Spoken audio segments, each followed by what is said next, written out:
This is I guess you could call this a jazz poem. It's about a jazz personality. Like Eyes Like Mingus is kind of like a jazz personality. Normally I have a sax player, but you know, we're on a low budget, so just picture, you know, just visualize like Coltrane playing, I don't know, something fast. Yardbird burned. Yardbird burned, all wick, no candle.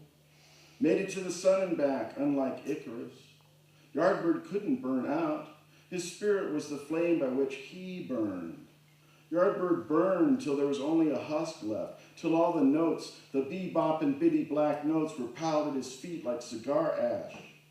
Yardbird swung his sax in a mighty arc, like an axe, spinning like a dervish, carving a niche out of the don't take it for granted walls of swing jazz tradition.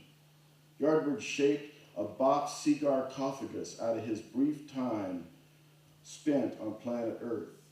The bop line firing volley after volley of bitty black notes skyward, unleashing them like blackbirds, blotting out reality's harsh light till the wee hours.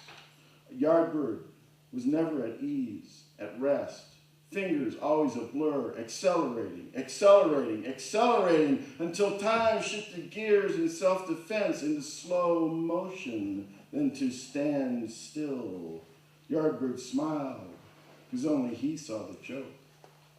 Yardbird burned, did not really play his sax. It played him until his reed fell apart, broke down, disintegrated, broke Bird down. Time finished him with a smile on his face, death by cosmic relief.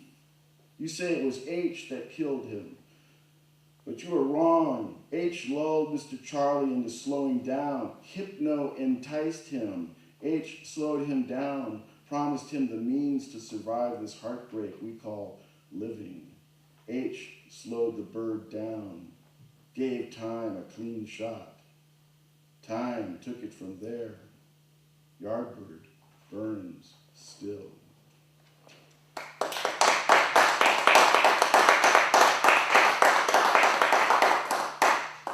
Two more poems, and then we can all do what we're going to do.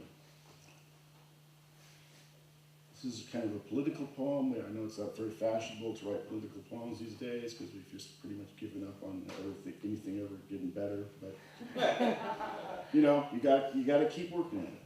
So this is kind of my take on what's going on. Real truth number one. There's a commercial on TV. Maybe you've seen it. It shows a gallery of young people, all colors, saying matter-of-factly, "I helped kill a judge," or "I helped blow up a bank," and so on. It's one of those anti-drug commercials designed to keep our kids away from the crack pipe or that morning bowl of chronic. What if the government did a commercial like this? Same gallery of faces, maybe a few years older. Same human race saying, "I helped oppress the enemies of my government. I helped fund another open-ended war. I ensured that the third world would always be in debt. I paid for the bullets that killed your little brother or sister. I helped Congress sit on its hands while billions went to the military buildup and nothing went to defeating ignorance or providing every man, woman, and child with dignified health care or even uncontaminated water to drink. I helped Enron screw people out of their pensions. I helped Osama bin Laden come to power. I killed Slavs, Hutus, Muslims, Native Americans, Rwandans, and anybody who got in the way of American foreign policy over the last 50 years. I'm a taxpayer."